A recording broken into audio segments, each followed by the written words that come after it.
Chemical weapon.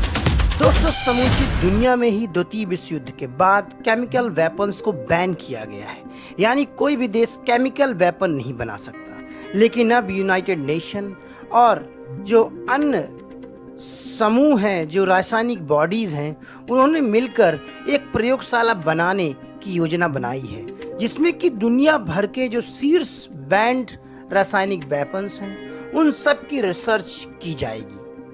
वही OPCW के महानिदेशक फर्नांडो एरियस भी कहते हैं कि यह जो केंद्र होगा OPCW, जिसमें कि समूची दुनिया के बैंड रासायनिक हथियारों की स्टडी की जाएगी और भविष्य में होने वाले खतरों को ध्यान में रखते हुए रासायनिक वेपन्स की एक कड़ी भी डेवलप की जाएगी। वही इस सेंटर में ट्रेंड जो विश्लेषक एनालिस्ट होंगे, जो कि समूची दुनिया भर से जो केमिकल वेपन की स्टडी करके इस सेंटर को सपोर्ट करेंगे। दोस्तों, आइए जान लेते हैं केमिकल वेपन होते क्या हैं और इस जो नया सेंटर बना है OPCW, इसमें किस तरह के कार्य किए जाएंगे। दोस्तों, आप देख रहे हैं एनिमल न्यूज़। कृपया हमारे चैनल को सब्सक्राइब, ज्वाइन और शेयर जरूर करें।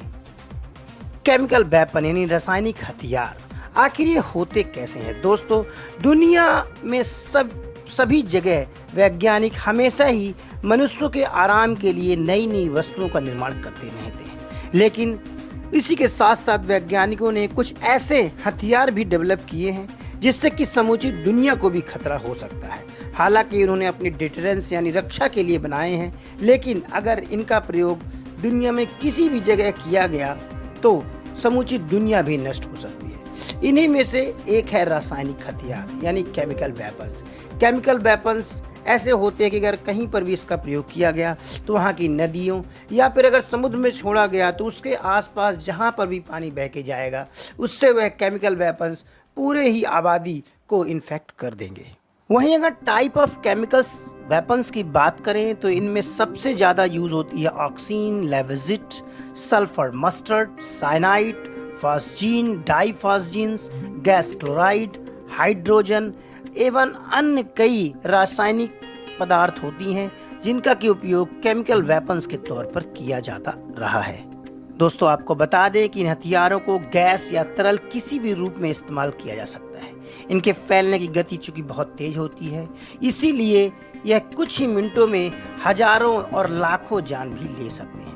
विशेषज्ञों की माने तो रासायनिक हथियारों का भंडार पृथ्वी पर जिंदगी को कई बार खत्म कर सकता है, यानी कई सारे देशों ने इतने सारे केमिकल वेपन्स डेवलप कर लिए हैं। इसी को लेकर OPCW ने एक ऐसा सेंटर बनाया है जिसमें कि दुनिया भर के जो बैंड केमिकल सेंटर्स हैं उनकी स्टडी की जाएगी। दोस्तों, यह संगठन नीदरलैंड में एक नई सुविधा का निर्माण करने जा रहा है, जहां से दुनिया भर के वैज्ञानिक रासायनिक युद्ध को रोकने, पहचानने और इसकी प्रतिक्रिया देने के लिए अपनी एक स्टडी करेंगे कि अगर कहीं पर भी केमिकल अटैक होता है तो उस पर रिएक्ट कैसे करना है, यानी उसका एंटीडोट कैसे डेवलप किया जाए। तो इसीलिए इसमें समूची दुनिया भर के जितने भी टाइप के केमिकल अटैक्स, केमिकल वेपन्स बने हैं, उन सभी की स्टडी की जाएगी। दोस्तों, इसी साल 12 मई को रासायनिक हथियारों के एक निषेध संगठन OPCW को आधिकारिक तौर पे मान्यता भी दी गई है।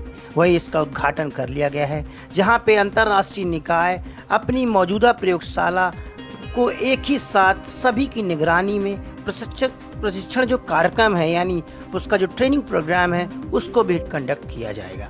हालांकि इसमें सभी देश शामिल नहीं है, जैसे कि मिस्र, इजराइल, उत्तर कोरिया, दक्षिण सूडान को छोड़कर आधिकारिक तौर पर जितने भी देशों के पास रासायनिक हथियार हैं वह सभी देश शामिल हैं। दोस्तों, आपको इस बात की भी जानकारी दे दें कि ये जो नया सेंटर है, यह 25 OPCW एक प्रयोगशाला का एक नेटवर्क है, उसी का हिस्सा है। इसी के चलते centre for chemistry and technology का कार्य क्षेत्र में उसकी नेटवर्क को भागीदारी को बढ़ाने के लिए इस सेंटर को ओपन किया गया है, जिसमें कि समूची दुनिया भर में जितने भी टाइप के केमिकल वेपन्स बने हैं उन सभी के सैंपल्स को लाकर उनकी स्टडी की जाएगी।